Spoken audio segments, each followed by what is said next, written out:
नमस्कार, मी लक्ष्मी. तुम्ही पाहतात महाराष्ट्र तक टीव्ही न्यूज. आज आपण नुकत्याच झालेल्या वसई-विरार महानगरपालिका निवडणुकीबद्दल बोलणार आहोत आणि त्या निकालाबद्दल ज्याने राजकीय वर्तुळात मोठी खळबळ उडवली आहे.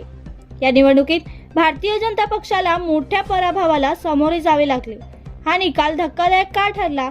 मागील काही वर्षात याच परिसरातून भाजपाची कामगिरी सातत्याने भक्कम राहिली होती. लोकसभा निवडणुकीत हेमंत सावरा यांचा विजय, विधानसभा निवडणुकीत भाजपा शिवसेना युतीतील यश, भाजपाचे आमदार स्नेहा दुबे पंडित आणि राजन नाईक यांचा विजय, परिसरातील काही भागात विलास तरे यांची राजकीय भूमिका, युतीतील प्रभावशाली स्थानिक नेत्यांची उपस्थिती, या सर्व बाबी असूनही महानगरपालिका निवडणुकीत चित्र पूर्णपणे उलटे दिसून आले. या निवडणुकीत काय बदललेले? अंतर्गत कहल उघडपणे समोर आला. तिकीट वाटप कार्यक्रमाची प्राधान्यक्रम ठरताना झालेली मतभेद आणि परस्पर तक्रारी यामुळे राजन नाईक आणि स्नेहा दुबे पंडित यांच्यातील तणाव लपून राहिला नाही.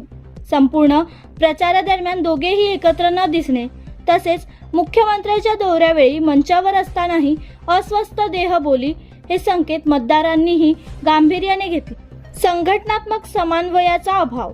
सोशल मीडिया उपक्रमापासून ते जमिनीवरील कार्यक्रमापर्यंत समन्वयाचा अभाव स्पष्ट दिसून आला. एकमेकांचे फोटो, संयुक्त सभा आणि एकत्रित प्रचार सगळेच विस्कळीत होते आणि महानगरपालिका निवडणुकीत जमिनीवरील एकजूट सर्वात महत्त्वाची ठरते.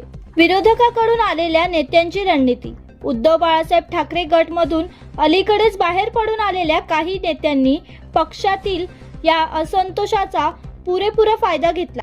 प्रभावी सभा, रणनीतिक जुळवाजुळव आणि प्रमुख नेत्यांचे लक्ष निवडक प्रभागात केंद्रित करण्यात आले. याचा थेट फटका भाजपाला इतर प्रभागात बसला.